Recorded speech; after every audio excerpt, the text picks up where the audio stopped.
habíamos acabado, ya vamos a acabar pulmonar, estamos a la mitad del minuto 3, vamos a pasar al metabolismo.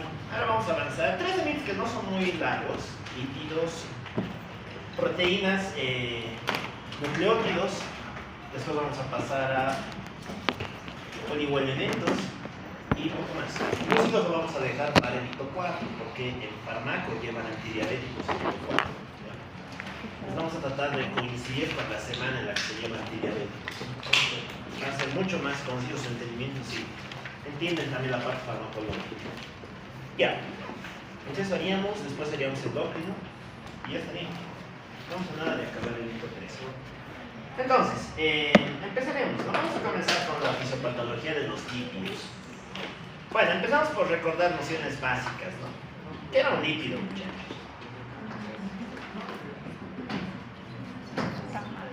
El sábado varios son con definiciones, ¿no? Para que vean que hay que tener las cosas claras. Definan un lípido.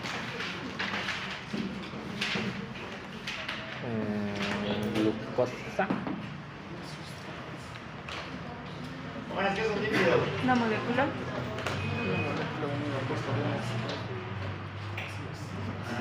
Una Molécula.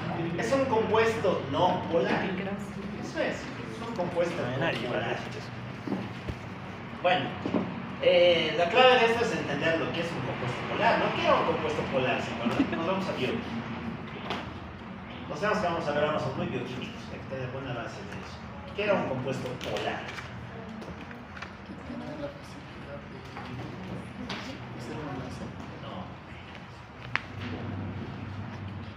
Polar es todo compuesto que es soluble en agua. Si decimos que los lípidos son no polares, pues decimos que no son solubles en agua, lo cual tiene sentido, ¿no? Sabemos que agua y lípidos no se llevan bien, ¿no? Es porque uno es eminentemente no polar, en el caso de los lípidos, y todos los demás son polares, ya como los azúcares y demás. Los lípidos, recuerden que suelen ser compuestos de moderado alto peso molecular, constituidos por una gran cantidad de anillos de carbono. Y en función a su estructura bioquímica los podríamos dividir en dos tipos: lípidos simples y lípidos compuestos, ¿ya? Los lípidos simples son también conocidos como los no saponificables, y dentro de estos encontraríamos a 3 grandes categorías, ¿no? Tenemos a los terpenos, tenemos al grupo de los esteroides y tenemos al grupo de las prostaglandinas. Cámbialo, compañero. Ahí lo voy a cambiar el volumen inicial. Cámbialo adelante. Ya. Terpenos. ¿Quiénes juegan dentro de los terpenos? Estamos aquí, ¿no? La tablita. ¿Quiénes juegan dentro de los terpenos? La vitamina A tiene sentido, ¿no? ¿Cuál era el nombre químico de la vitamina A? TSH de medio.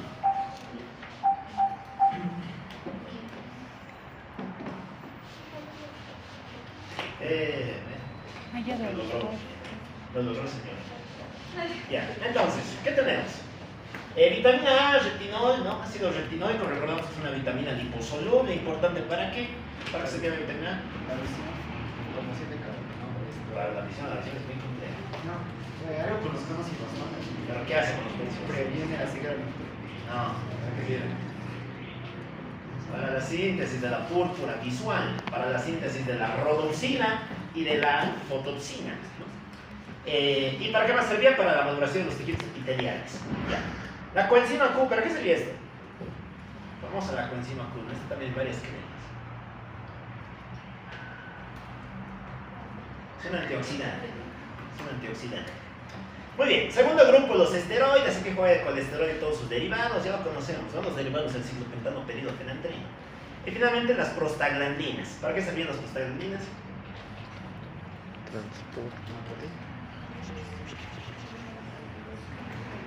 Ay, no sé. Bueno, ¿para qué sirven las prostaglandinas? Para empezar, ¿qué es una prostaglandina? Vamos a hacer lo básico, definiciones. ¿Por qué se llama prostaglandina?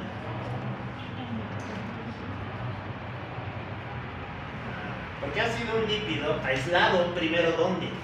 De la glándula prostática. Por eso se llama prostaglandina.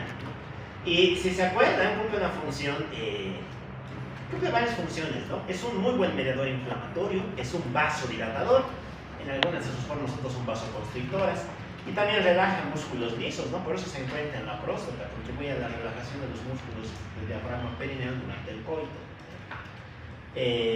¿A partir de dónde deriva? ¿De dónde deriva, se acuerdan?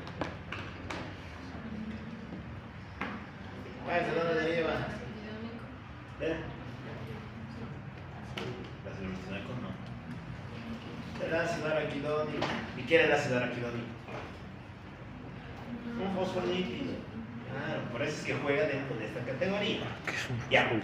Vamos con los lípidos complejos. ¿No? Estos van a ser los saponificables. Bueno, los lípidos complejos presentan una fórmula general. Están conformados por un primer grupo, que va a ser un alcohol, un grupo alcohol, y este alcohol puede ser o bien un glicerol o bien un esquimosol. Después tenemos ácidos grasos y finalmente todo lo que quieras, otros. ¿Ya? ¿Qué era un ácido graso, muchachos? Ácido, ¿por qué se llama ácido? Su pH es elevado. Porque tiene un COH. ¿Qué era el COOH? Etano.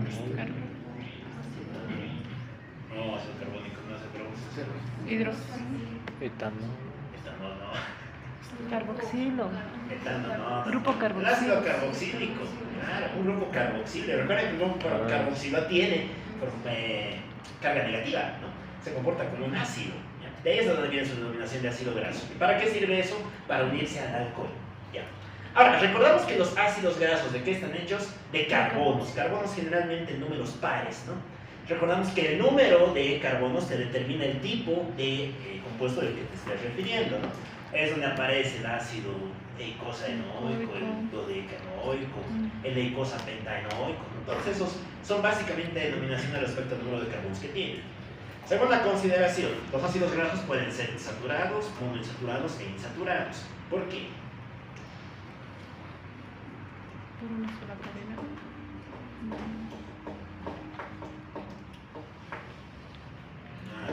Por el número de enlaces dobles que tienen. Si es que no tienes ningún enlace, estás saturado, tus carbonos ya no pueden enlazarse con nada más. Si es que te queda un enlace doble, vas a ser un monoinsaturado. Si tienes más de uno, vas a ser un poliinsaturado. ¿Cuál es el bueno y cuál es el malo? ¿El saturado o el insaturado? ¿Cuál es el malo? Insaturado. Mal. ¿El saturado es el malo? No, insaturado. El insaturado es El insaturado es el malo, exacto. ¿Por qué?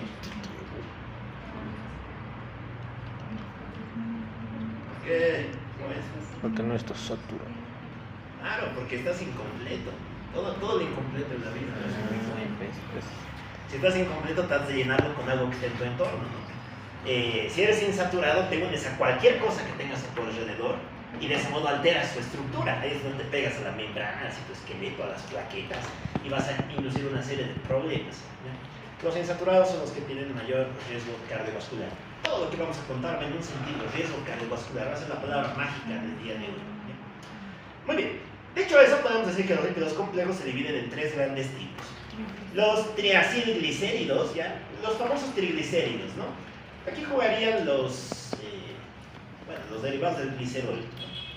Su alcohol es un glicerol y tienes tres ácidos grasos, ¿no? Por eso, y yo también estoy de acuerdo, me gusta más el nombre que le da el cisinio, ¿no? Porque tú cuando lees triglicéridos piensas que tienes tres gliceroles, pero en realidad tienes tres ácidos grasos y un glicerol, ¿ya? Ahí es donde juega el ácido enoico, el parmentato y demás, ¿ya? Su formulita es esta, ¿no? Está el grupo glicerol y anexo a él están las tres cadenas de ácidos grasos. Muy bien, ¿qué pasa si es que cambias una de estas cadenas de ácido graso por un grupo fosfato? Pues que en ese caso te creas un fosfolípido. ¿Verdad? El fosfolípido no es más que una variante del triglicérido, ¿ya? Y sobre este fosfolípido le puedes aumentar 4 grandes compuestos, ¿no? ¿Se acuerdan qué resulta de estos? ¿Qué pasa si juntas fosfo más todos estos? Más cualquiera de estos. Bueno, fosfo más etanolamina, ¿qué creas? Alcohol. ¿Se acuerdan? Membrana celular. La fosfatidiletoanolamina. ¿Para qué servía?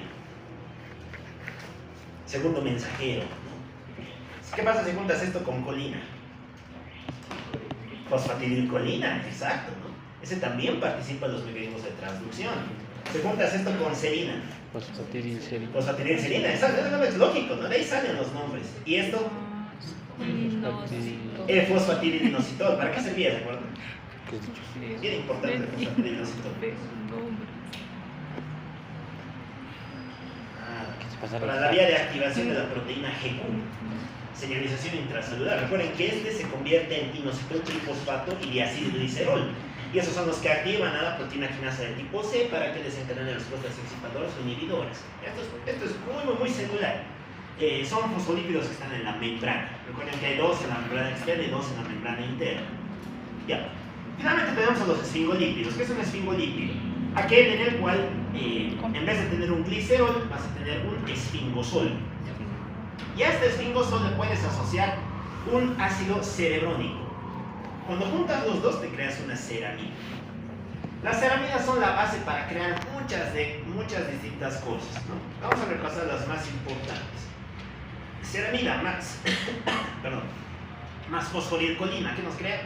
Esfingomielina. ¿En qué célula está esto?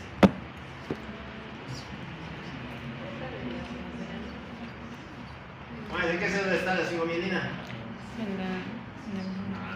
¿Quién tiene mielina? Pues está en la membrana de la mielina. ¿Para qué servía la mielina? Mielinizar. Capa prote. Pero ¿cómo aumenta la velocidad? Te dice, muy bien, pasen todos, corran, no caminen. Es un aislante eléctrico. ¿Verdad? Y gracias a su propiedad aislante, porque es un líquido, hace que la corriente tenga que saltar, ¿no? Es la base de la conducción saltatoria. Ya, ceramida más glucosa, básicamente ceramida más monosacárido, que nos crea un glucocerebrósido. ¿Para qué servían los glucocerebrósidos? Mejor conocidos como cerebrósidos. Sí. Para regular la excitabilidad neuronal. Estos son los que juegan las neuronas del cerebro. ¿Qué pasaba si juntábamos ceramida más oligosacárido? ¿Qué se creaba, se acuerdan? No está aquí.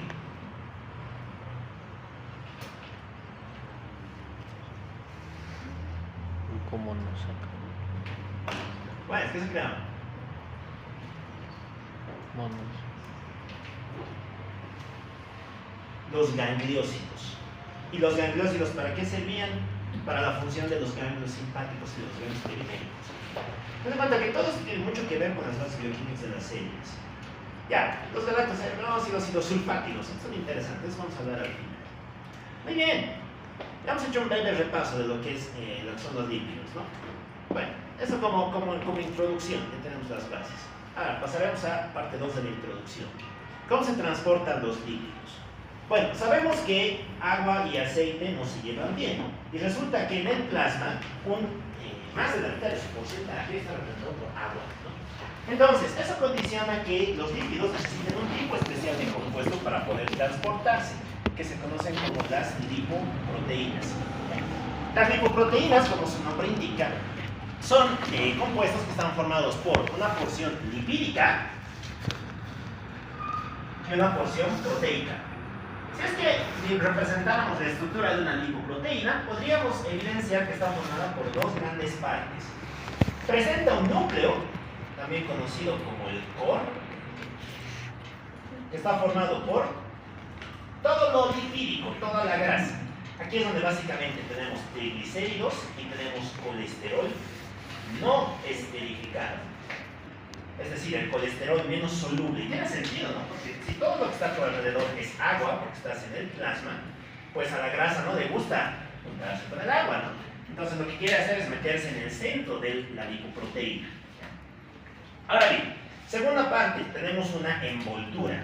Esta envoltura va a estar conformada por tres tipos de compuestos. Tenemos a los fosfolípidos, como cualquier bicapa va a tener fosfolípidos, pero recuerden que esos son grupos antipáticos, tienen tanto componentes polares como no polares. También tenemos, tenemos una parte proteica, y esta parte proteica va a estar representada por un grupo, las apolipoproteínas, las famosas apolipoproteínas. Son cruciales para entender todo. Y finalmente tenemos a el colesterol esterificado, que representa el colesterol más soluble, aquel que lo tiene mejor para lidiar con el agua. Muy bien, Entonces, se cuenta que hacemos lo que siempre ha hecho la célula, ¿no? Poner todo lo menos hidrosoluble adentro y todo lo más hidrosoluble afuera. Y es así como se van a transportar las cosas a través de la sangre. Ahora bien, los fosfolípidos ya los hemos conocido, hablaremos de las apolipoproteínas. Recordamos que las apolipoproteínas son un conjunto de proteínas que se producen en distintos órganos, sobre todo en el hígado, el intestino delgado y en algunos tejidos periféricos. Resulta que las apolipoproteínas, según su estructura química, se dividen en varios grupos. Vamos a hablar de los más importantes, que son el grupo A, el grupo B, el grupo C y el grupo E. De ahí salen los nombres: ApoA, ApoB, ApoC, ApoE. De aquí por lo menos ahorita debería sonarnos, ¿no? ApoE. ¿Se acuerdan a qué estaba asociada? La variante epsilon 4 de ApoE. ¿A qué te predisponía? ¿Aumentaba tu riesgo para tener Alzheimer, ¿no? Y sale de ahí, ¿no? Sale de los términos bioquímicos que las proteínas manejan. Bien. Entonces, resulta que la ApoA se produce en el hígado. Ya tiene un metabolismo o una producción hepática. ¿Y dónde se va a aportar? Se va a aportar en las HDLs. Ahorita vamos a hablar de las HDLs y demás. Muy bien.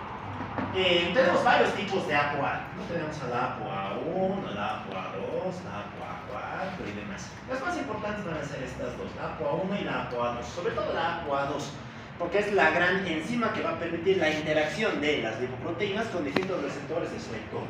¿Ya? Muy bien. Después tenemos a la ApoB. Lo mismo. La ApoB se produce en el intestino delgado y se produce en el hígado. Y va a tener dos grandes subtipos: la ApoB48 y la ApoB100. La ApoB48 es importante para la síntesis de los kilomicrones, mientras que la ApoB100 es importante para la síntesis de la VLDL, ¿no? La Very Low Density Lipoprotein. Muy bien.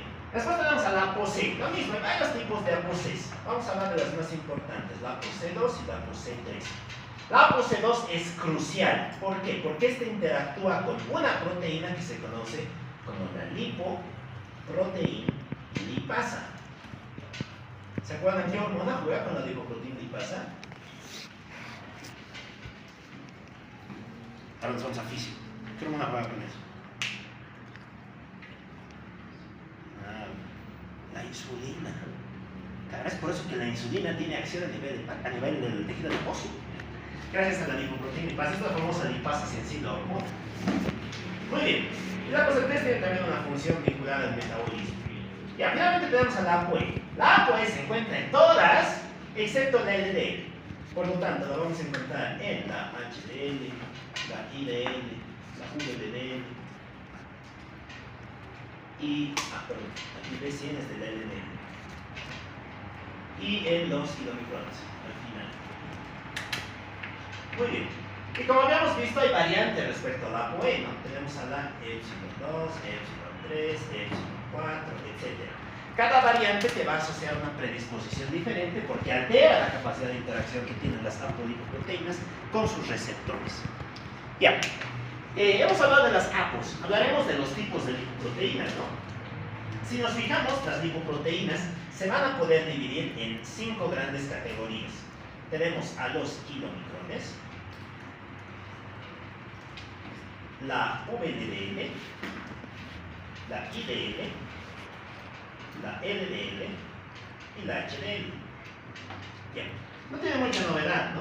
¿Se acuerdan qué eran los kilomicrones?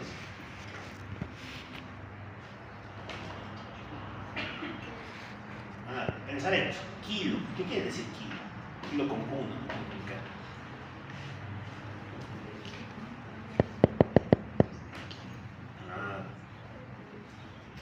Bueno, es que es kilo. La absorción de los lípidos a través de la mucosa intestinal. Esto nos está diciendo, soy un compuesto que va a transportar triglicéridos desde el intestino. ¿Ya?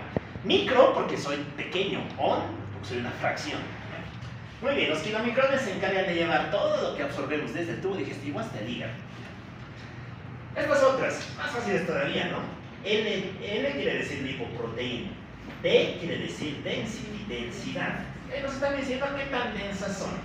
Very low, muy baja. I, intermediate, no intermedia. L, low, baja. H, high, alta.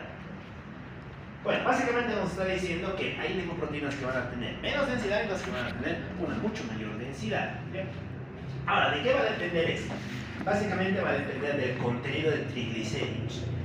Podríamos sintetizar esto en que cuanto más colesterol tengas, mayor va a ser tu densidad, ¿ya? Y cuanto más triglicéridos tengas, menor va a ser tu densidad, ¿ya? Bajo esta regla podríamos decir que los kilomicrones son muy ricos en triglicéridos y tienen poco colesterol. En cambio, la LDL y la HDL tienen mucho colesterol y poco o nada de triglicéridos, ¿ya? Es la diferencia importante que tienen. Hay unos que van a tener más colesterol, otros que van a tener más triglicéridos. Ya, ¿qué enzimas más participan de esto? Tenemos enzimas que van a contribuir a la función de estos compuestos, ¿no? Dentro de las enzimas que participan de su metabolismo, tendríamos primero a la lipoproteína lipasa. ¿Dónde se encontraba la lipoproteína lipasa? En el tejido adiposo y también se encuentra en el músculo. Recuerden que estas son enzimas que se encuentran en el endotelio de los capilares de estos órganos, ¿no? Se producen en el adipocito y en la célula muscular, pero se donan hacia el endotelio, a fin de que éste pueda captar las moléculas que tiene a su alrededor. ¿Y para qué sirve la lipoproteína lipasa? Sirve para hidrolizar triglicéridos. ¿Qué es la hidrólisis? Mediante ¿Por qué? por agua.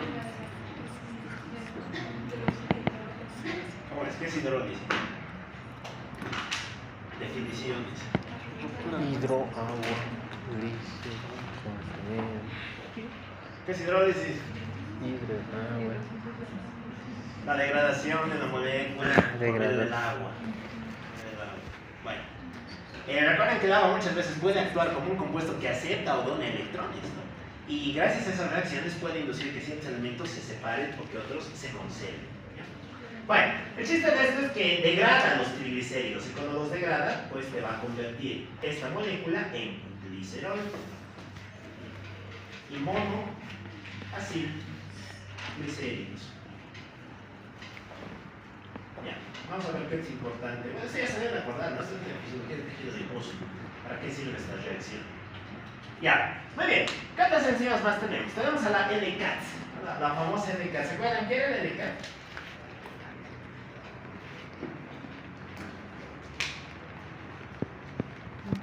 Pues, ya vamos a hablar de esta. Hace no mucho. Ha debido pasar menos de un mes.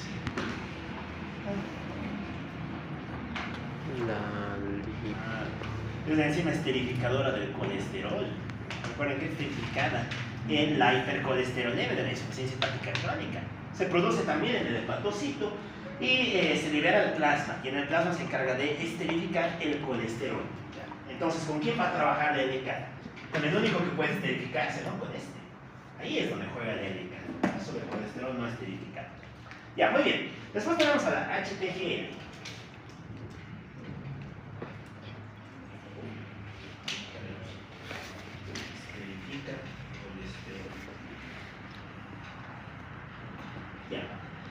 La HTGL es la triacilglicérido lipasa del hepatocito. Lo mismo, ¿qué nos está diciendo el nombre?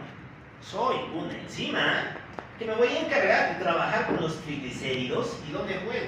En el hígado. La lipasa, juega en el adiposo y en el músculo. Va a ser lo mismo, pero en el hígado. En el hígado. Y vamos a ver que es importante para la síntesis de distintas lipoproteínas. Muy bien. Después tenemos a la CETP. Bien.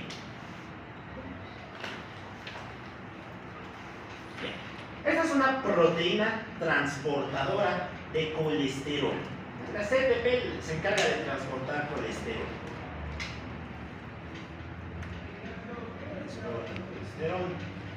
Desde la VLDL, desde la HDL hasta la VLDL. Muy bien, ahorita vamos a ver por qué es importante eso. Finalmente tenemos a la última enzima, ¿no? La PNTP. Lo mismo. proteína transportadora de los fosfolípidos. ¿Ya? ¿Qué va a hacer? Va a transportar fosfolípidos. Y esto lo va a hacer a través de reacciones en el mismo plasma. ¿Ya? Muy bien. ¿Qué más tenemos? Tenemos a sus receptores, ¿no? Estos, desde luego, tienen un propósito, ¿no? La idea es que estas apolipoproteínas interactúen con un receptor y ese receptor permita la captación de este compuesto hacia la célula. ¿Ya? Los receptores que pueden participar de estas reacciones son de varios tipos. El más importante, desde el punto de vista de las patologías, es el LDL receptor, el LDL. Pues como su nombre indica, va a ser un receptor que se encarga de captar LDL. ¿Ya? Muy bien. Después tenemos a la LRP1. La LRP1 es un análogo del LDL.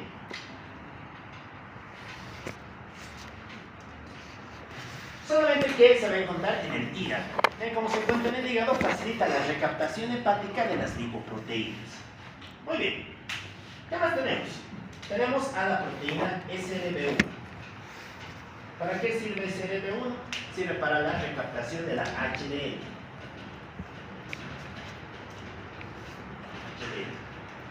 Ya más o menos nos están planteando, ¿no? ¿Quiénes van a jugar en transportar lípidos? Unos hacia afuera y otros hacia adentro. Y finalmente tenemos a los receptores de los macrófagos. ¿Ya? Los receptores recaptadores de los macrófagos. ¿Se acuerdan cómo se llaman? Los receptores de tipo scavenger, ¿no? Los receptores basurero, que son parte de la inmunidad innata que realiza un macrófago. Aquí juega básicamente la vía CD36, que va a ser parte del citoplasma de los macrófagos y que es importante porque está implicado en la patogenia de una enfermedad. ¿Se acuerdan en qué patogenia juega? ¿Dónde tenemos macrófagos cargados de grasa? Porque eso tenemos aquí, ¿no? Macrófagos que están captando el LDL. ¿En qué enfermedad? Sí, claro. ¿Quién lleva las estatinas? ¿Cómo es? ¿En qué enfermedad? Esto también está en el Robbins. ¿Cuál es esto? En la aterosclerosis. Claro.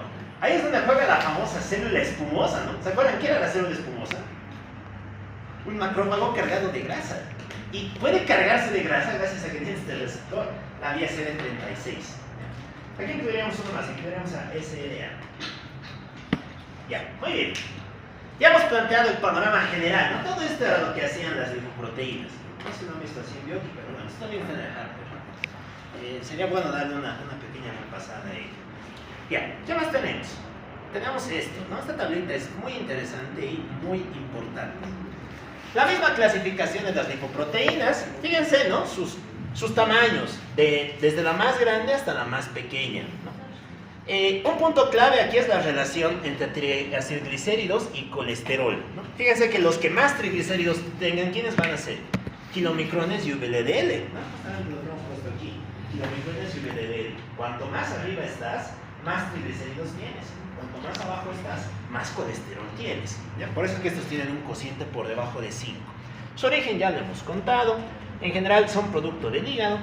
Y las apolipoproteínas, no se olviden.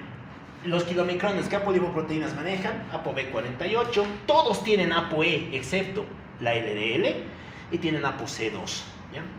En el caso de la VLDL, ApoB100. Todos tienen ApoE y tienen ApoC2. La IDL es un derivado del VLDL, ¿no? Tiene ApoB100. Y la LDL solo tiene ApoB100. ¿Quién es el único que tiene ApoA? La HDL, ¿no? ApoA1 y ApoA2. Muy bien. Esa conformación es importante para entender el tema de las vías. Bien. Con esto dicho, podemos pasar a hablar de cómo es que funcionan las lipoproteínas, de cómo se ocurre el transporte de sustancias azotales. Bueno. Para esto podríamos hablar de 3 grandes vías, ¿no? Que son las que maneja el cicinio y en general es una manera muy didáctica de entenderlas, ¿no? Tenemos a la vía exógena,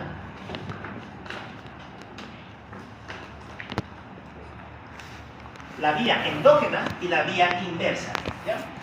¿Qué nos dice la vía exógena? La vía exógena es el proceso por el cual los compuestos lipídicos pasan desde el tubo digestivo hasta el organismo. ¿Y dónde están los lípidos? En la comida, por eso se llama exógeno. Es cuando aportas todos tus lípidos de tu comida hacia tus órganos. ¿Ya? ¿Qué será la vía endógena? Aquella en la cual aportas lípidos desde el hígado. Recuerden que el hígado también puede almacenar lípidos, ¿no? Y los va a aportar ¿a dónde? Al organismo. Dense cuenta que la diferencia es la fuente. En una viene de afuera de la comida y en otra viene de adentro, del hígado. Finalmente tenemos a la vía inversa. ¿Qué será la vía inversa? Pues la opuesta, ¿no? La opuesta de estos dos. En este caso, el organismo es el que le va a mandar sus lípidos al hígado. Ya, muy bien. Con eso, claro, pues podemos empezar a describir todos los dibujos que están en el sistema. ¿No se dan cuenta de que es algo relativamente lógico? Sobre todo si ya hemos entendido esa parte. Ya, nos vamos a dibujar a los grandes actores de este show. Un pedazo del tubo digestivo. Para este lado vamos a dibujarlo al hígado.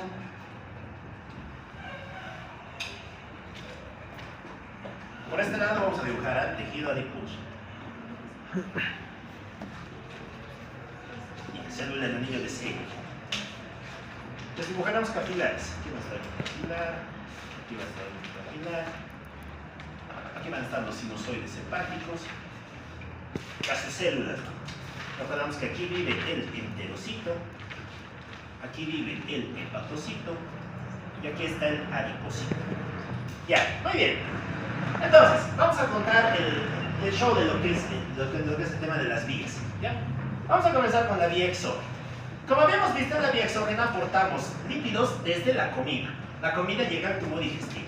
Yo qué sé, vamos a descubrir una comida rica en grasas.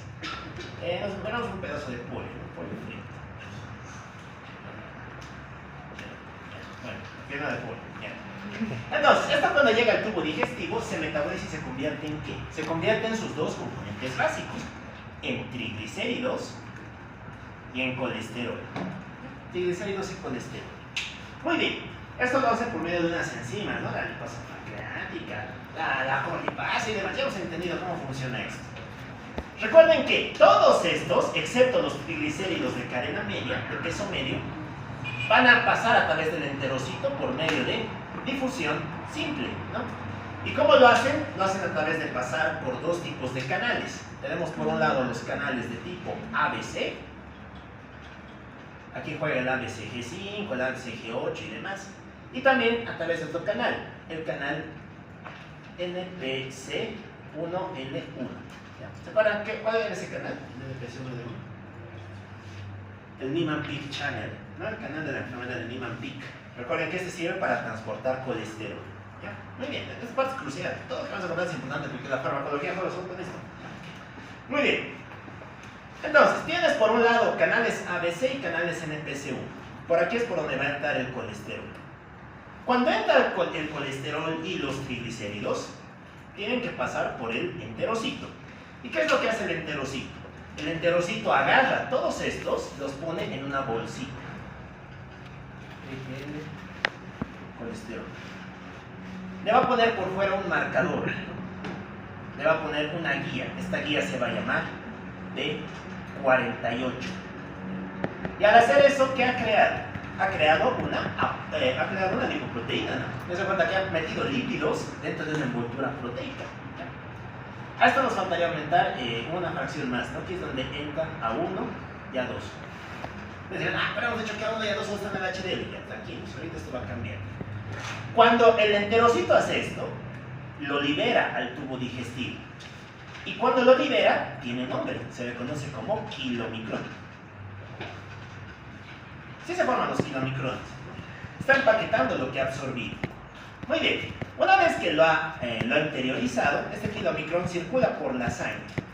Y en la sangre se va a encontrar con otro compuesto. Este compuesto se llama HDL. ¿Y qué es lo que hace el HDL? El HDL tiene una apolipoproteína que se conoce como C2.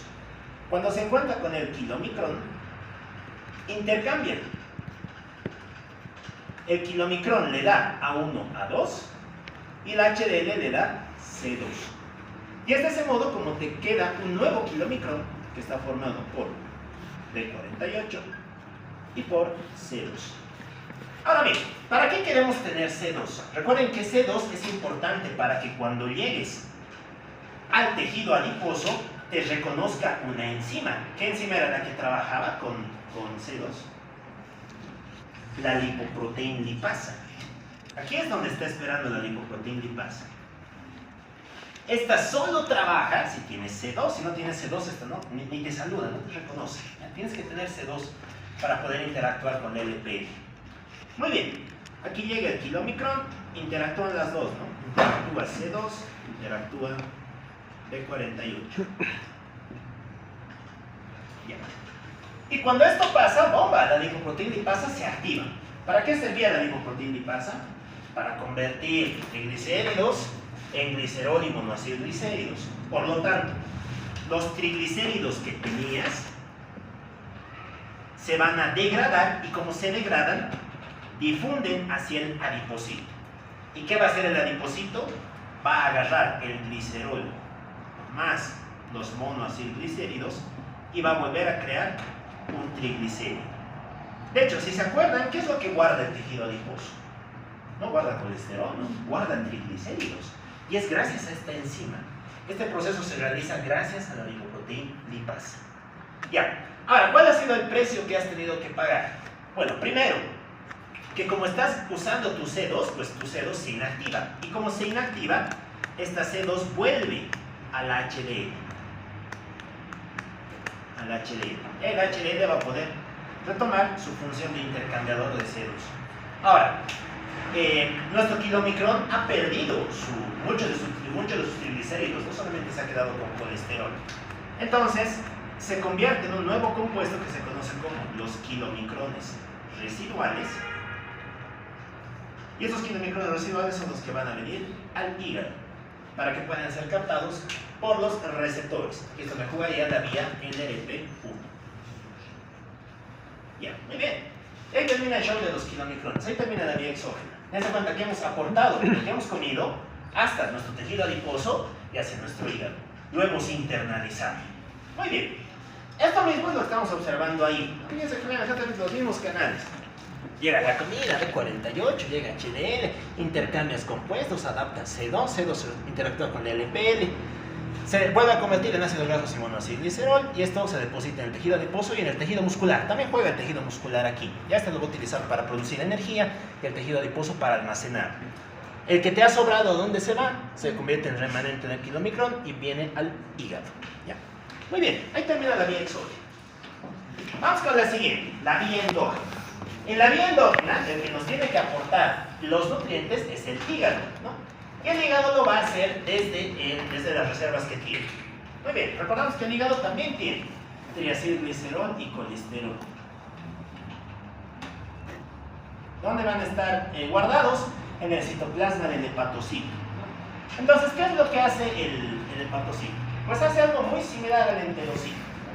Lo primero que hace es juntar estos en una bolsita, en una vesícula, y una vez que realizan ese proceso les va a acoplar unas apolipoproteínas. En este caso le va a poner la ApoB100. Te pone la ApoB100. Muy bien. Una vez que te hemos puesto la ApoB100, te vamos a aportar fosfolípidos. Eso no lo hemos contado, ¿no? Aquí también se ponen fosfolípidos por medio de una enzima que es la MTP. Ya, vamos a ver que eso es importante después. Ya, aquí lo mismo, aportas fosfolípidos por medio de una enzima que es la MTP. Ya. Y una vez que has aportado fosfolípidos, pues ya te has creado una lipoproteína, ¿no? En este caso, tu lipoproteína tiene B100. ¿Quién tenía B100? La VLDL, ¿no? Lo que has creado al realizar este proceso es una VLDL. Una VLDL. ¿Ya? Muy bien. Como habíamos visto, la VLDL tiene muchos triglicéridos, muchos más de lo que tiene de colesterol. Por lo tanto, son un elemento que es rico en triglicéridos. Ya. Ahora, ¿qué es lo que va a hacer la VLDL? La VLDL va a circular por la sangre hacia el tejido que lo necesite, hacia el tejido adiposo o hacia el tejido muscular. Ya. Y una vez que transita y llega hasta esos capilares, se va a volver a encontrar con nuestra amiga la lipoproteína lipasa.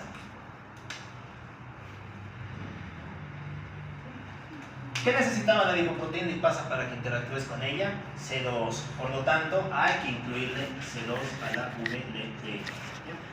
Muy bien. Una vez que ocurre este proceso, la VLDL llega y le transfiere todos sus triglicéridos al tejido adiposo o al tejido muscular, al tejido que lo necesite.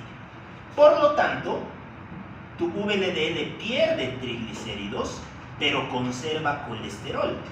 Dense cuenta que estamos perdiendo este, pero estamos ganando este.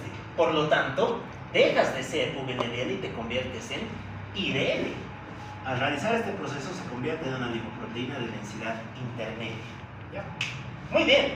Y a la IDL le van a quedar dos caminos. O bien agarra y se convierte en una LDL, o bien destruye todos los triglicéridos que le quedan, los hidroliza y termina también convirtiéndose en una LDL. ¿Ya? Solamente que en uno le va a aportar al hepatocito y en otro los va a hidrolizar. Para que esta reacción ocurra, necesitamos a alguien que hidrolice solamente triglicéridos.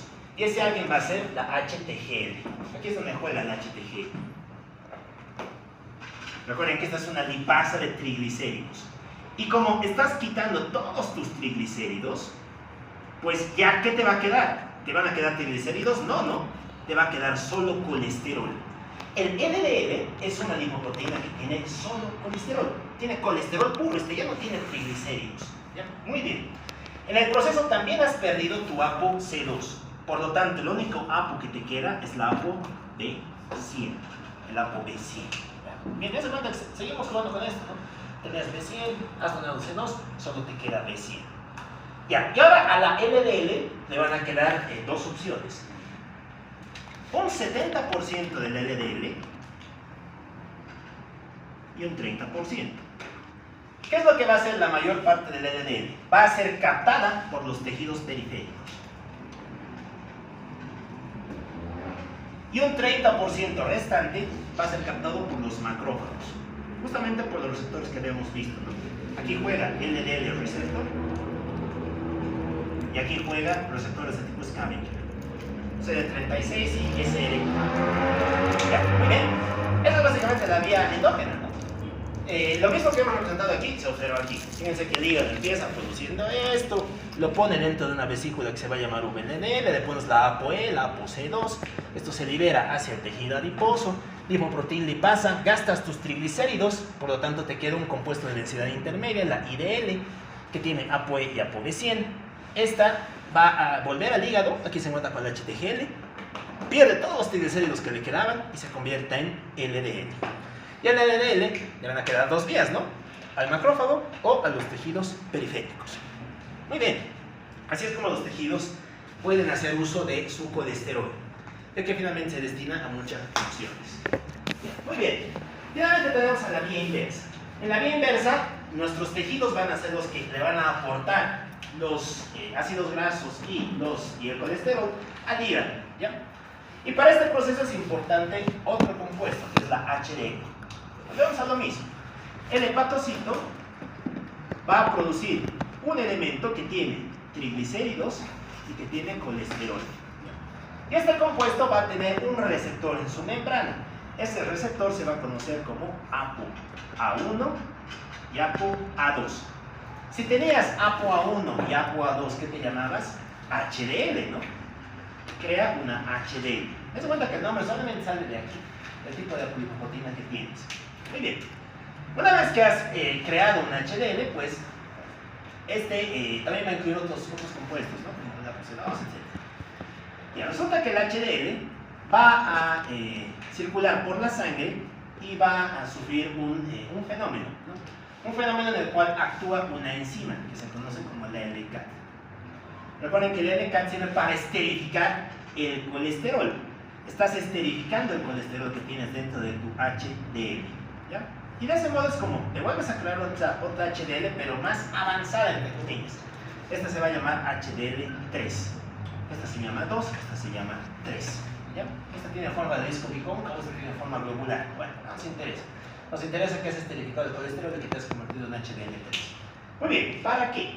Para que puedas realizar dos posibles reacciones. La primera, que recaptes los triglicéridos desde los tejidos periféricos. O la segunda, que es que interactúes con la LDL. En realidad, que interactúes con cualquiera que tiene B100. ¿Por qué? Porque cuando interactúas con cualquiera que tiene B100, participa una enzima. Esta enzima va a ser la transportadora de colesterol, la CETP.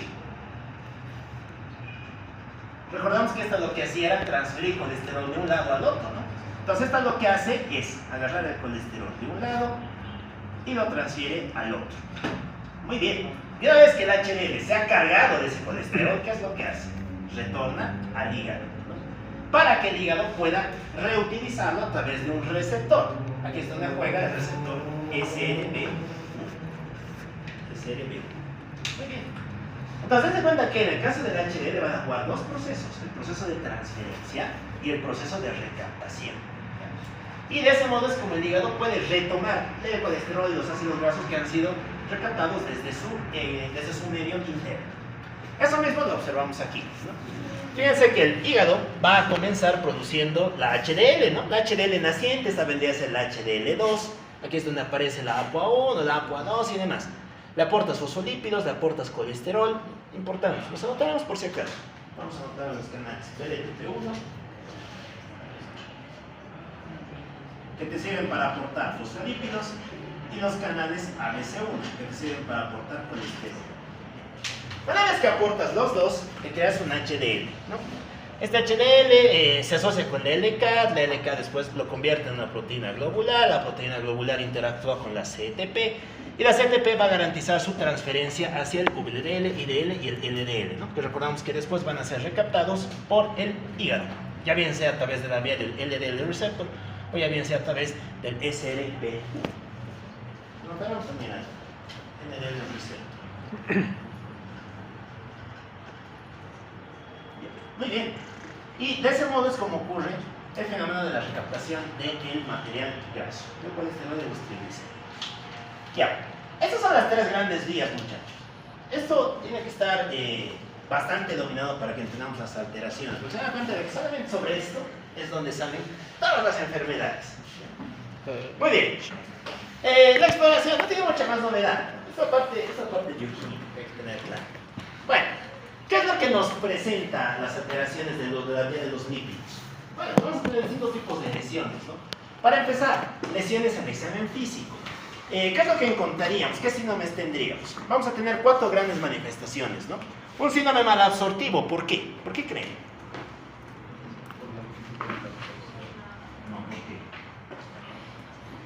¿Por qué alteraciones de estas vías nos producirían síndromes de malabsorción? ¿Cuál era la gran marca clínica del síndrome malabsortivo? La esteatorrea. ¿Y qué era la esteatorrea? Ya, muy bien, una de esas flemosas que son ricos en grasas, ¿no? No estás absorbiendo grasas. ¿Y por qué no estás absorbiendo grasas? ¿Qué necesitabas para absorber grasas? ¿Cómo es? ¿Qué necesitas? Títulos, clases de síndrome malabsortivo. Nada. Bueno, necesitas colesterol y necesitas bilis. Necesitas ácidos biliares. Para producir todo eso, ¿qué necesitas? Colesterol. Y el colesterol, recuerden que se transporta por esta vía. Si a tu hígado no le puedes dar colesterol, no vas a poder absorber las grasas que tengas. Por eso te produce un síndrome malabsortivo. Muy bien. La hepatopatía, ¿por qué? Porque como hemos visto, el hígado se cuenta que es la central donde todo llega, ¿no? Todos al final confluyen en el hígado, por uno o por otro lado. El hígado va a ser la gran víctima de muchos de los trastornos lipídicos. Y el ejemplo más clásico pues, vendría a ser el hígado graso. ¿Por qué había pancreatitis?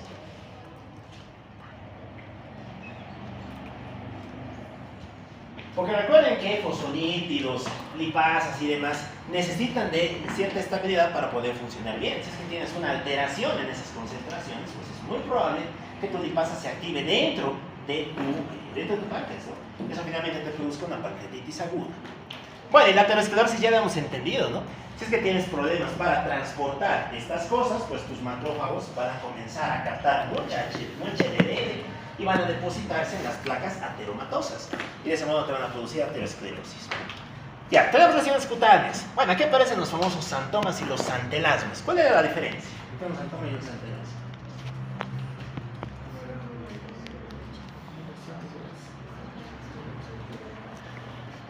¿Cuál es la diferencia? Examen físico. Inspección.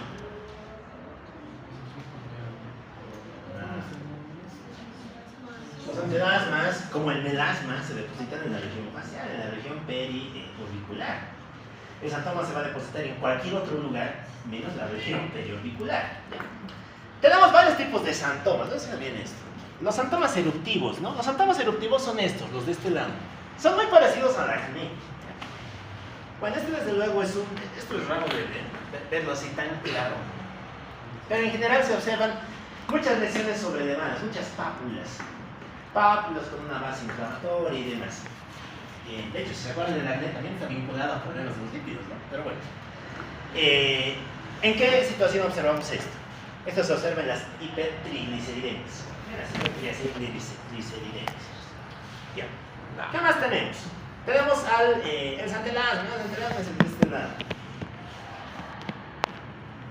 Fíjense, el depósito de las mismas placas de material graso alrededor de los ojos. Ya, el xantoma tuberoso o el estriado palmar es este, ¿no? En este caso, en vez de tener una pápula, vas a tener un tubérculo. ¿Se acuerdan qué era un tubérculo? ¿Han llevado semiología de la piel? Lesiones en la ventana, sí. ¿Cómo es? ¿Qué era un tubérculo?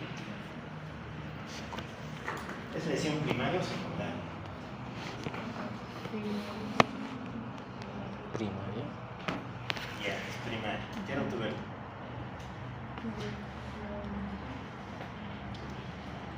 Elevado volumen y diámetro arriba de 1 centímetro. Bueno, en este caso vas a tener tubérculos. Ese es el tamaño de las lesiones. Son cosas mucho más voluminosas, mucho más voluptuosas. Estas se observan en ciertas alteraciones de la ApoE. Como hemos visto, la ApoE participa en más estas vías, ¿no? Si es que la ApoE falla, pues no vas a poder integrar adecuadamente tus lipoproteínas hacia sus receptores. Muy bien. El xantoma plano, pues como nombre indica, no es plano. Vendría a ser más parecido a una mácula respecto a lo que es una pápula. Y el xantoma tendinoso, pues que se deposita en los tendones. Recordamos que ambos son más orientativos hacia una hipercolesterolemia. Las lesiones oculares, bueno, la lipiduria retinal, esta la vamos a ver después, también está más asociada a las hipertrigliceridemias, y también tendríamos esto, ¿no? El arco corneal precoz. Bueno, ¿se acuerdan qué se llama eso? Típico de los viejitos, ¿no? ¿Qué se llama esto? No se llama arco corneal, ¿no? ¿Cuál es su nombre semiológico? ¿Cuál es su nombre semiológico?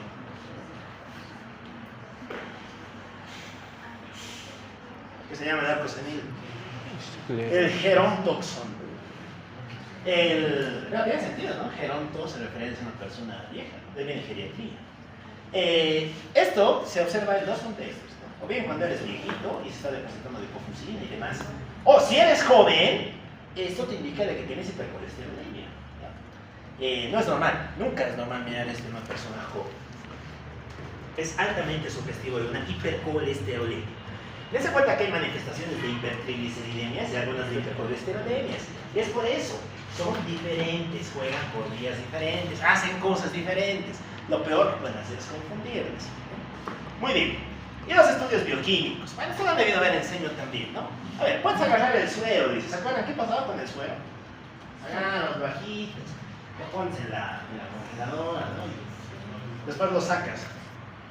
¿Qué pasaba? ¿Qué cambios se podían pasar?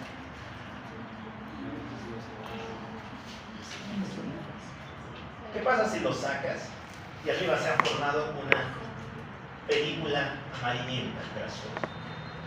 Diagnóstico más probable. ¿Qué se está depositando?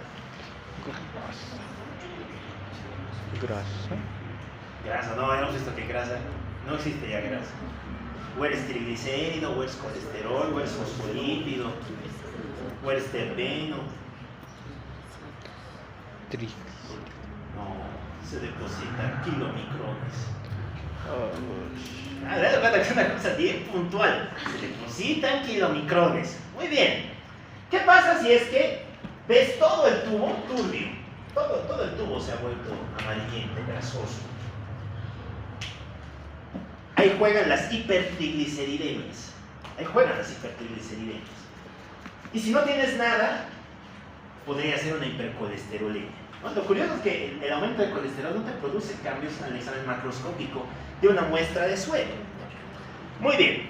La cuantificación. Bueno, esto se mide, ¿no? Podemos ver el colesterol total, HDL, LDL, hay fórmulas, determinaciones, ¿no? Triglicéridos. Hay una relación más importante que es esta, ¿no? Relación TGL-colesterol. Esa relación normalmente oscila en torno a 5. Si es que es mayor a 5, pues te avisa de que tienes una hipertrigliceridemia. Si es menor a 5, te avisa de que tienes una hipercolesterolemia. Aquí también juega una fórmula. ¿Se acuerdan qué fórmula juega? La fórmula de Friedwald. ¿Cuáles eran los valores de la fórmula de Friedwald?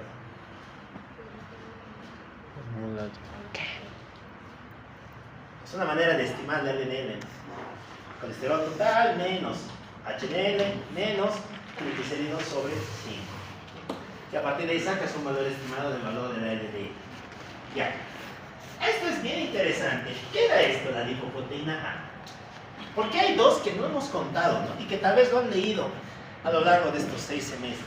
Porque hay muchos libros que deberían haber leído. Se encuentran la lipoproteína A y la lipoproteína X. Ya hemos hablado de estas, ¿no? ¿Qué era la lipoproteína A, se acuerdan? ¿Dónde está metida? ¿En qué fisiopatología? ¿En qué patogeno?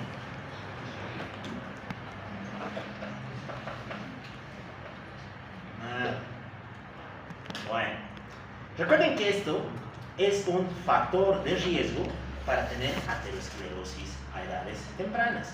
Es factor de riesgo para tener infarto agudo de miocardio por debajo de los 40 años. Si te infartas por debajo de los 40 te asustas, algo genético tienes. Ahí es donde suelen jugar estas cosas, ¿ya? La lipoproteína A es un análogo de la LDL. Es muy parecido a la LDL. Hace cosas muy similares. Pero, además, inactiva al activador del plasminógeno.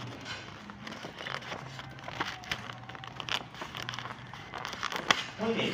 Y como le inactivas, no vas a poder degradar tus coágulos, por lo tanto, te conviertes en una sangre muy aterogénica. Tiendes a tener muchos trombos, ¿ya? La lipoproteína A está asociada a eventos secundarios de la aterosclerosis a edades tempranas. Ictus, infartos, amputaciones, embolismos de miembros inferiores y demás. Y la lipoproteína X está asociada a ciertas formas de hipercolesterolemia. Esta no es tan lesiva. Esta sí. La lipoproteína A es un problema bastante severo en las personas que lo tienen. Y hay las enzimas específicas. Esto ya va a depender según el tipo que tengas.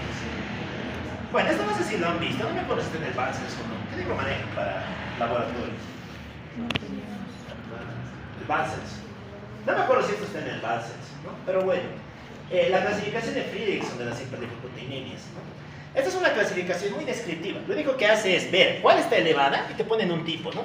Tipo 1, muchos kilomicrones. Tipo 2A, mucha LDL. Tipo 2B, LDL más VLDL. Tipo 3, mucha IDL. Y tipo 4, mucha VLDL. Lo único que hace es describir qué tipo de enzima es la que más se eleva. Ya, muy bien. Ahora sí, con eso dicho, podemos pasar a los síndromes. Tenemos a la parte de las alteraciones, ¿no? Las alteraciones se cuenta que se van a dividir en 3 tipos también: alteraciones de la vía exógena, endógena e inversa. Dentro de las alteraciones de la vía exógena, volveremos a nuestro dibujo. Todos se dan cuenta que todo sale de aquí. La vía exógena, ¿cuál era? Era la vía que comenzaba aquí y que terminaba aquí. Entonces, iremos anotando una por una las alteraciones. ¿Dónde podría ser tu primer punto de alteración? ¿Dónde comenzaba la vía? En el tubo digestivo, ¿no? Por lo tanto, ¿cuál podría ser la primera causa de alteración de la vía exógena? Un síndrome de mala absorción. Aquí es donde juegan los síndromes malabsortivos. Ya, muy bien. Esto ya lo hemos tocado, no vamos a volver sobre eso. Vamos con la siguiente, la citosterolemia. La citosterolemia es una alteración en la capacidad de acoplamiento de los triglicéridos y del colesterol para formar kilomicrones. Alterarías esta vía. Citosteroleno. Bien, muy bien. Después tenemos las enfermedades congénitas de las apolipoproteínas. Aquí aparecen dos síndromes. La enfermedad de Anderson y el síndrome de Basen-Korsbeck. ¿Ya? Muy bien. ¿Qué es lo que pasa en la enfermedad de Anderson? Tienes una mutación para B48. Si B48 está mutado, pues tienes un Anderson. ¿Tendrías kilomicrones? Si te medíamos kilomicrones en sangre, ¿qué tendrías? Claro, porque no tienes B48. Sin B48 no puedes formar kilomicrones. Por lo tanto, ¿qué manifestaciones clínicas más tendrías? Vas a tener un síndrome malabsortivo, vas a tener hipovitaminosis por déficit de vitaminas liposolubles y vas a tener síndrome malabsortivo con diarrea crónica. Son las grandes manifestaciones del síndrome de Anderson. ¿Qué es lo que pasa si es que alteras el que se asocia, ¿no? La vía C2? En este caso asociaría los dos. Pues que en este caso vas a tener otro síndrome. Perdón. Aquí alteras a MTP, la proteína que asocia fosfolípidos. Si es que esta se altera, tienes un síndrome de Basen-Korsbeck. El Basen-Korsbeck va a cursar con disminución de kilomicrones,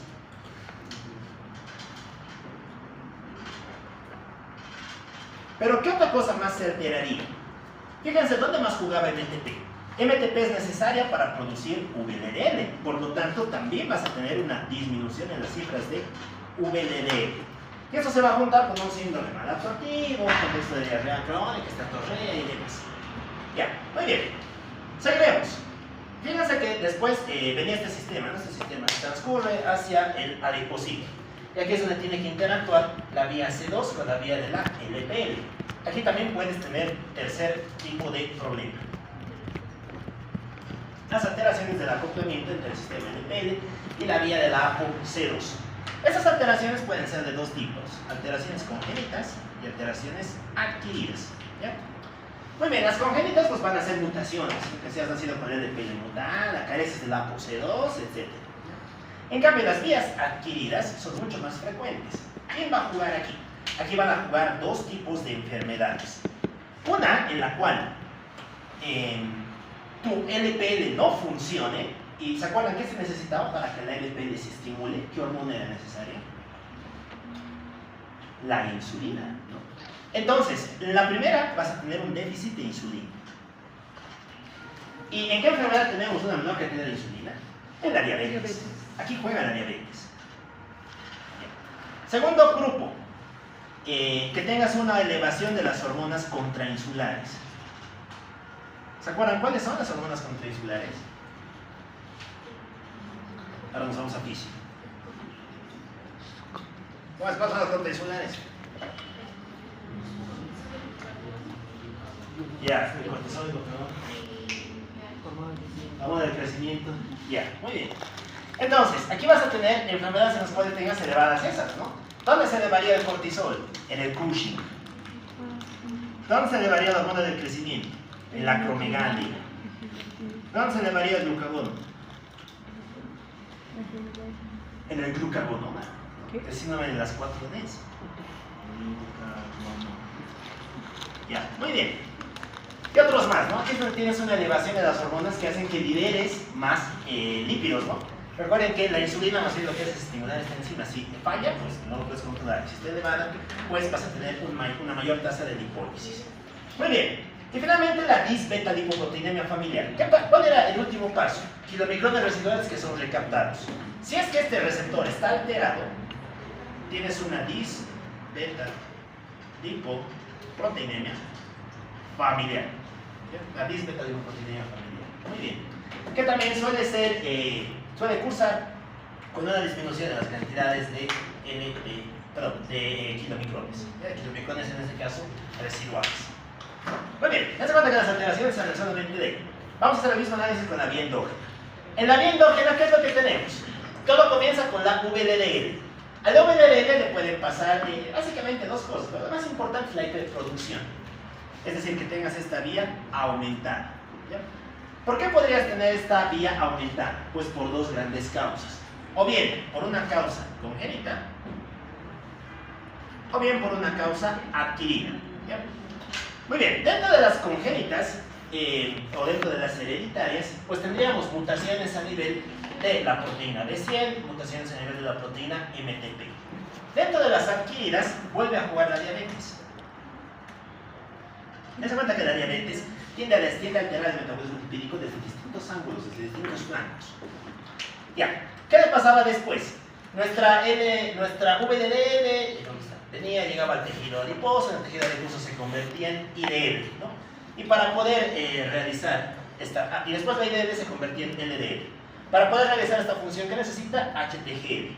Hay una enfermedad en la cual esta HTGL disminuye su función. Esa enfermedad se llama hipotiroidismo. En el hipotiroidismo disminuye la función de esta enzima y por lo tanto vas a tener una menor conversión de LDL. Por lo tanto, lo que cursarías con LDL baja, IDL alta, VLDL alta también. ¿Ya? Muy bien. ¿Y qué pasaba después? Tenías el LDL y el LDL tiene que llegar a sus receptores, ¿no? Aquí también puedes tener enfermedades. Y aquí es donde aparecen las famosas hipercolesterolemias. ¿Qué pasa si es que tienes mutado este receptor, el receptor de la LDL? Pues que vas a tener una enfermedad genética que en muchos casos es autosómico dominante, en otros autósomico recesivo, pero lo más importante autosómico dominante. La hipercolesterolemia familiar.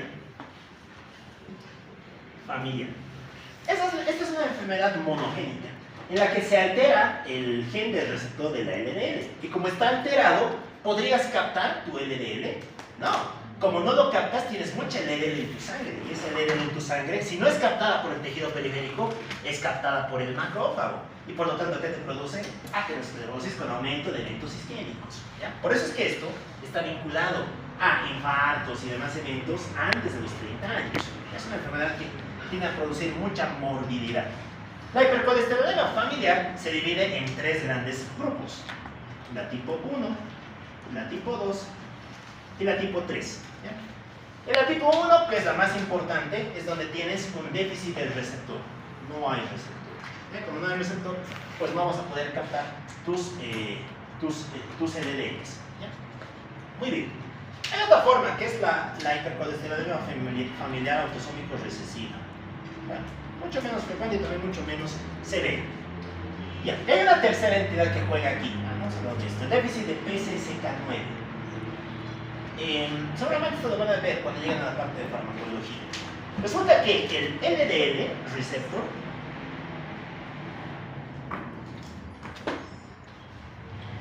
se acopla en respuesta a dos grandes estímulos. Por un lado, si tienes poco colesterol, aumenta los depósitos de LDL receptor, lo cual tiene sentido, ¿no? Porque este sirve para captar LDL. Si es que tienes poco colesterol, pues es lógico que quieras captar más acoplando más receptores, ¿ya? Y esta vía es sumamente importante para la parte farmacológica. La segunda, ¿cuál es? La vía de PCSK9. PCSK9 lo que hace es degradar al receptor de la LDL. Entonces, ¿qué es lo que pasaría si es que PCSK9 está alterado? Pues como está alterado, no vas a tener una adecuada capacidad de expresión del receptor, ¿no? Como tienes una capacidad adecuada del receptor, pues vas a tener alteraciones a nivel de la vía del LDL. Es por eso que esto también cuenta con una alteración de la vía endógena. Ya, muy bien. Finalmente tenemos las alteraciones de la vía inversa. En el contexto de la vía inversa, tenemos aquellos pasos o aquellos componentes que van desde los tejidos periféricos hacia el hígado, ¿no? Nos acordamos, ¿dónde comenzaba este fenómeno? Este fenómeno comenzaba con la producción de la HDL2 por medio de dos grandes enzimas, ¿no? Teníamos a la PLTP y al canal ABC1. Cuando estos se alteran, tenemos una enfermedad que es bastante representativa, la enfermedad de Tangier. El Tangier es una enfermedad hereditaria, es una enfermedad que no tiene un patrón mendeliano y que se va a caracterizar por el depósito de material graso en los tejidos. ¿Por qué? Porque no puedes transferir tus grasas hacia afuera. Como no puedes transferirlo, tu cuerpo acumula compuestos lipídicos, ¿ya? ¿Y dónde se van a acumular? Pues en el hígado vas a tener hepatomegalia, en los órganos hematopoyéticos se depositan en la médula ósea, en los ganglios linfáticos, en el vaso, en el timo, y finalmente se deposita en el sistema nervioso central, que es muy peligroso porque tiene a producir secuelas neurológicas a largo plazo. Recordemos que esta es una enfermedad hereditaria, por lo tanto debuta en las primeras etapas de la vida. Ya, muy bien, seguiremos. ¿Quién venía después? Tenía la HDL que se tenía que convertir en HDL3 por medio de una enzima, ¿no? La LK. ¿Qué es lo que pasaría si la LK está alterada? Pues que tampoco vas a poder realizar este proceso. Aquí tenemos causas congénitas y causas adquiridas. ¿Ya? Bueno, las congénitas son bastante raras, no nos interesan. Las adquiridas sí. ¿Se acuerdan qué enfermedad jugaba ahí? Les seguimos hablando. ¿Dónde se alteraban las vías o la síntesis de la vía de la LK? ¿Dónde se producía esta enzima? En el hígado. Por lo tanto, ¿en qué enfermedades tendríamos alterada la LK? En las hepatitis. Claro, en la falla hepática crónica también, ¿no? Insuficiencia hepática crónica. Pero de manera aguda podríamos observarlo en el contexto de hepatitis aguda. ¿Ya? Y a largo plazo en el contexto de una falla hepática crónica.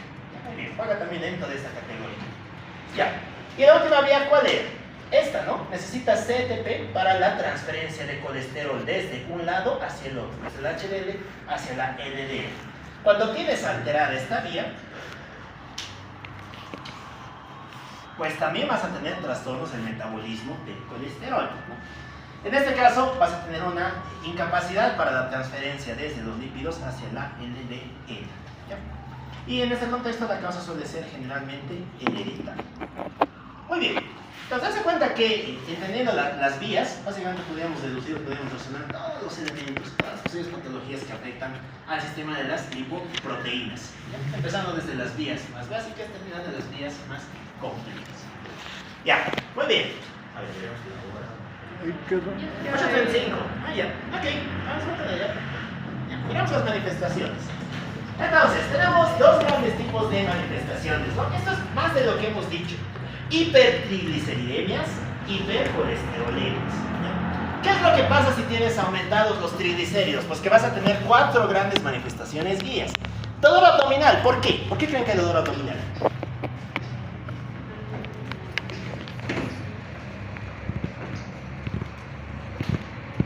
No, 4, 3, 2, 1.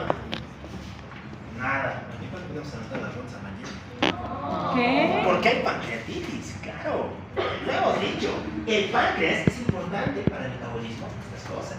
Si es que tienes alteradas estas enzimas, pues vas a tener alteraciones en la vía de la lipasa y en la vía de la lecitina. Eso aumenta tu riesgo de pancreatitis aguda. Y si tienes pancreatitis aguda, ¿qué vas a tener? Dolor abdominal. Con todas las características que tiene la pancreatitis aguda. Ya, ¿por qué habría hepatosplenomegalia?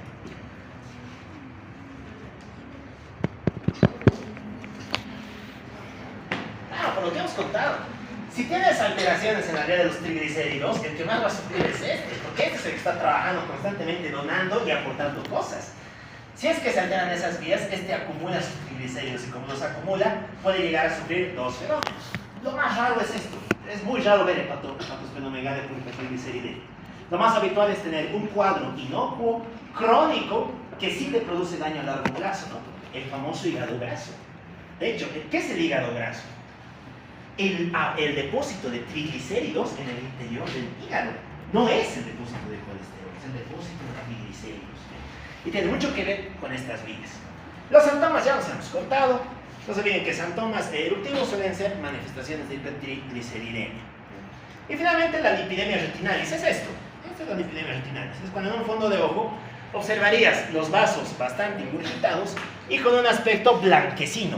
Este blanquecino se debe al depósito de los triglicéridos, en este caso en la pared de los vasos sanguíneos. Ya, muy bien. La hipercolesterolemia va a tener lo mismo, ¿no? Manifestaciones oculares, cutáneas y vasculares. Bueno, las oculares ya las hemos visto, ¿no? ¿Qué producía? El gerontoxón. El gerontoxón es marca de la hipercolesterolemia, no de la hipertriacilgliceridemia. Ya, cutáneas. ¿Qué cutáneas podrías tener?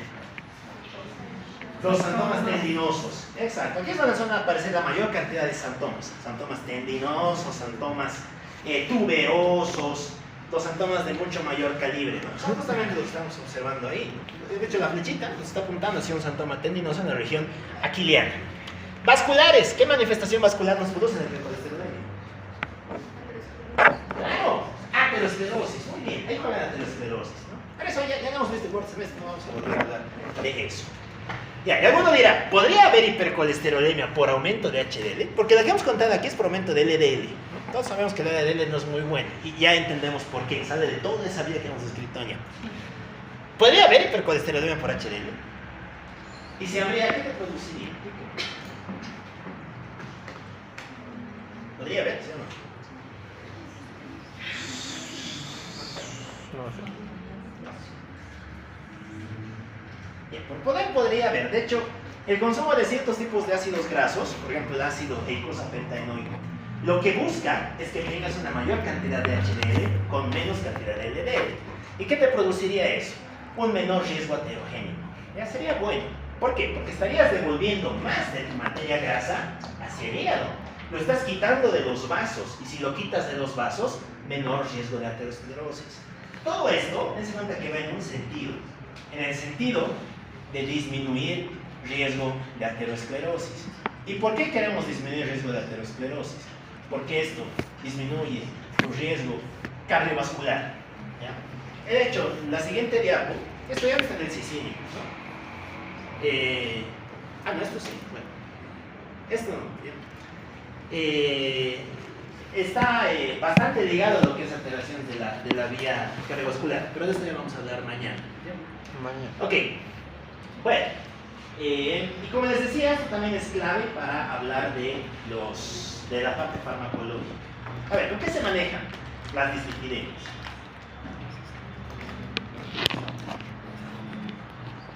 ¿Con qué se manejan? Sobre esto nomás salen todos los fármacos, por eso esto tiene que estar bien claro, esto tiene que estar masterizado, tiene que saber recitar las vías de adelante a atrás, de atrás a adelante. Con estatinas. ¿Y por qué usamos estatinas? ¿Cómo actuaban las estatinas? Bueno, vamos a ver esto más porque si no mañana voy a tener que volver a dibujar el esquema. Ya. ¿Se acuerdan que las estatinas hacen una cosa? ¿Qué hacen? ¿Qué inhiben? La hidroximetilglutarilcoenzima reductasa, ¿no? La HMG-CoA reductasa. ¿Y dónde jugaba la hidroximetilglutarilcoenzima reductasa? En esto. Recuerden que la hidroximetilglutarilcoenzima reductasa es necesaria para producir colesterol. ¿Qué pasaría si es que tomas un fármaco que se llama estatina, la atorvastatina, por ejemplo, que lo que hace es bloquear esta enzima? ¿Vas a tener más colesterol o menos colesterol? Menos colesterol. Y como tienes menos colesterol, ¿vas a tener más receptores o menos receptores? Más receptores. Y como tienes más receptores, ¿vas a quitar más LDL de tu sangre? Sí, claro, va en ese sentido. Por eso es que este fármaco se utiliza para el manejo de las dislipidemias. Lo que hace es bajar el colesterol intracelular y a través de ello aumentar la captación de LDL. ¿Ya? Muy bien, este es el pilar. Mañana les voy a enseñar a manejar las dislipidemias. Se dan cuenta de que esta es la base sobre la cual se maneja todo lo demás. ¿Qué otros fármacos más se manejan para las dislipidemias? Nada, no llegaste aquí. Bueno, en general, en este lado del planeta sí jugamos hasta este lado, ¿no? Y ocasionalmente juega alguien más. Juegan los fibratos, el genfibrosilo, por ejemplo. ¿Dónde jugaba el genfibrosilo? Jengibre. Bueno, resulta que los lípidos son importantes para actuar a nivel del núcleo, según los receptores que se conocen como los PPAR alfa. Los receptores activadores de la proliferación del peroxisoma. Bueno, resulta que el genfibrosilo lo que hace es actuar aquí. Y como vamos a ver mañana, el genfibrosilo se usa para el manejo de las hipertrigliceridemias. La atorvastatina se usa para el manejo de las hipercolesterolemias. Dense cuenta que este tratamiento es diferente. Las entidades son radicalmente opuestas. Una cosa es una hipertrigliceridemia, otra cosa es una hipercolesterolemia. Ya, ¿qué más? ¿Podrías bloquear la absorción de compuestos, la absorción de grasas? ¿Qué creen? Sí, se puede, ¿no? Aquí juegan básicamente dos grandes fármacos, ¿no? Uno que se va a encargar de bloquear a NPS1L1. Aquí juega el ezetimibe. Pilar, actualmente en los grandes países, si has tenido un infarto y tienes tendencia a tener lípidos altos, te ponen esto más atorvastatina y con eso mejoramos tu calidad de vida. Se maneja en Europa y demás. ¿Qué más? Podríamos disminuir la cantidad de colesterol que absorbes. ¿Sí? ¿No? ¿Se acuerdan qué se llaman esos fármacos? La colestiramina y el colesterol. Lo que hace la colestiramina, que les debe sonar, ¿no? Se utiliza para la enfermedad hepática aguda del embarazo. La colestiramina lo que hace es disminuir la absorción de colesterol. Y si cortas toda esta vía, pues estarías cortando todo el resto de la vía, ¿no? Todo lo demás. Ya, ¿qué más nos falta? Los anti-PCSK9, ¿no? Jugamos con lo mismo. ¿Qué pasaría si es que bloqueas a este? Si lo bloqueas, no degradas al receptor, y si no lo degradas, el receptor aumenta. Este fármaco es una belleza, es una maravilla, es una cosa recontra cara, pero esto maneja cualquier dislipidemia. Aquí juega el ecolumab. Y hoy en bote. Es un anticuerpo monoclonal que está dirigido a inhibir PCSK9. Esto se utiliza para las dislipidemias de muy mal manejo, o para el tratamiento de la hipercolesterolemia familiar, o para el tratamiento de la enfermedad por lipoproteína A. Este es un fármaco que es una maravilla respecto al manejo que en general representa. ¿Ya? Muy bien, y pues todo lo demás son medidas dietéticas y demás, ¿no? Pero dense cuenta que inclusive la misma farmacología sale solamente de entender las cosas, de entender las vías, síntesis, acople y demás. Ya, muy bien. Entonces, sacamos una foto a eso y lo vamos a dejar ahí. Mañana vamos a hablar de el algoritmo de tratamiento de esto. Y vamos a pasar a proteínas. Ya, muy bien. Para sus preguntas, vámonos.